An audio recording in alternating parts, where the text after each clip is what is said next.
What's going on, guys? It's Childish checking back in with episode 7 of my Learn from My Mistakes series.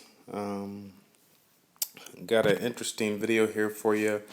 Got to take a different line like I normally do. I'm actually going to take a look at the base so we can kind of get a heads up on what we got going on before we actually attack. So just to kind of give you a heads up, this is the base I'm going to be taking on. Army composition is 110 archers, 80 barbarians, and 10 wall breakers. Definitely a lot of ways to crack this one. Just to kind of give you an idea, I think it had roughly 150,000 gold and about 300,000 elixir. So of course, what that's telling me is that about 100 and maybe 30 to 150 is going to be all in the collectors. It's going to be up top there. And then we got the remaining elixir in the storages. So that being said, I'm trying to get both resources. Also the DE. I think there's about 600 to 700 DE there.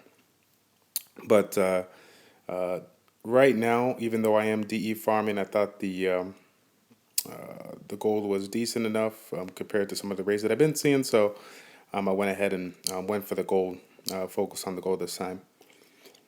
With this particular composition and base layout, I think there's a couple of different ways to go about this. I can either do, one or two things. Basically push hard from one side, which I think I've showed in some way, way older videos, just kind of like a single side rush. Or with the Barbarian Archers, go ahead with the double side rush and, utilize that to basically prevent less clumping and, let the troops funnel in a little bit better and make them a little bit more efficient, spreading out the troops and just, taking out the defenses without too much issues from the splash damage.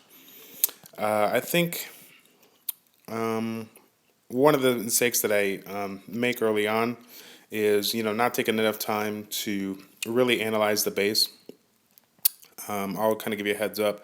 I'm going to be attacking from up top, and that being said, I did not take advantage of one of the biggest exploited parts about this base, which is, of course, the you guys probably already called it the exposed mortars.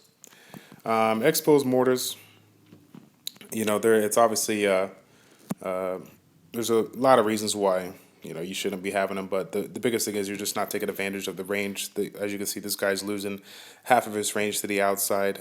In addition, this type of defense can be easily distracted by a meat shield like troop, barbarian, giant, and or even the barb king.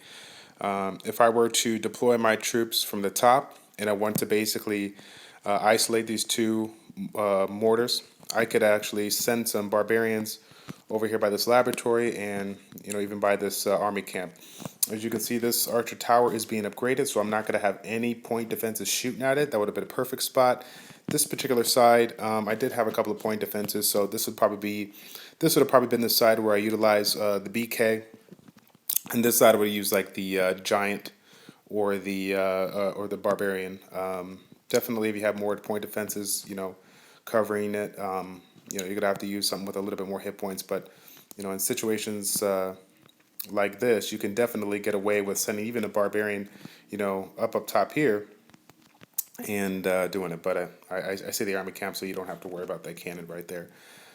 So, long story short, I chose not to attack from the sides, attack from the top, and I make some, good things, but I definitely make some mistakes, and I think it kind of cost me the the total loot. So let's go ahead and let's get to this attack right here.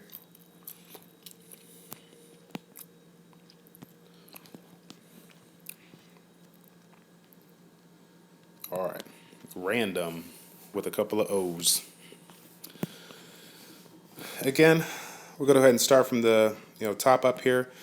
Sending in the Barbarian in the middle, activate the Teslas, and activate that BK. Gonna bring them on the outside along with the CC troops. Gonna bring them all up top. Normally I bust out the, uh, lightning to take out the CC troops, but this particular base, judging by the upgraded, not really upgraded defenses or whatnot, I chose to go for the units. That's definitely something you need to consider when attacking the base. Definitely use the CC troops if you know that you're going to need them. Take a look here. I send one wall breaker in after the wave of barbs because there was no exterior buildings. Basically, what I did there was instead of using two wall breakers to break it, I sent one in after the barbarians targeted the wall that I knew the wall breakers would go to and save myself basically two wall breakers. That allows me to get a little bit more deep into the base. As you can see right now, utilizing those extra wall breakers to funnel right in the middle.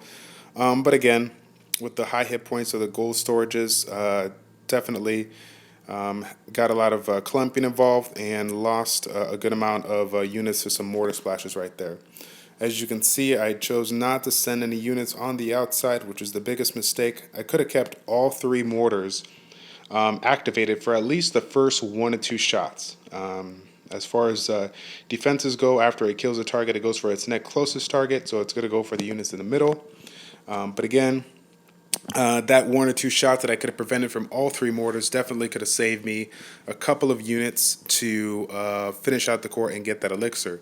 I'm at the early stages of Town Hall level 9, as most of you guys already know, so elixir is just as important. Trying to get a little bit more here. I need, I think, about 500k more for my level 6 balloons. So that's pretty much it in a nutshell. The like I said, is definitely crucial. I didn't want to waste lightning on the mortars or anything like that, but I definitely believe that I could have prevented a couple shots and just allowed me to get just a tad bit more elixir in there. So, kind of again, just to take on from that, if you notice those particular bases where you have extremely exposed mortars and you have your Barbarian King available, or maybe you're rocking a giant-based, army or whatnot, save a giant, save a couple barbarians to distract these mortars on the side so that you can go ahead and slam the north or whatever side you're attacking from, and do it as efficiently as possible. You'd be surprised as to what an extra 2 to 3 mortar shots attracted to somebody else or another unit can save the day. And obviously for giants, if you find an area just such as this where you're not going to have any point defenses aggro it besides the mortar, you're looking at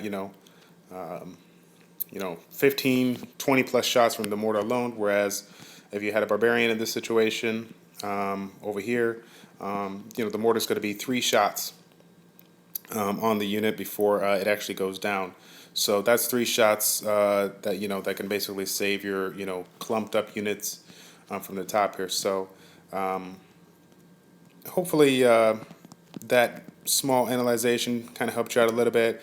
If you like it, give me some feedback. I'll go ahead and throw a couple more videos like this where I'm taking a little bit more time to analyze the base if it's up. If not, I'll probably use a screenshot. So until next time, guys, this is Childish, clan leader with Misfits.of.War, checking out. Take care, and we'll see you soon.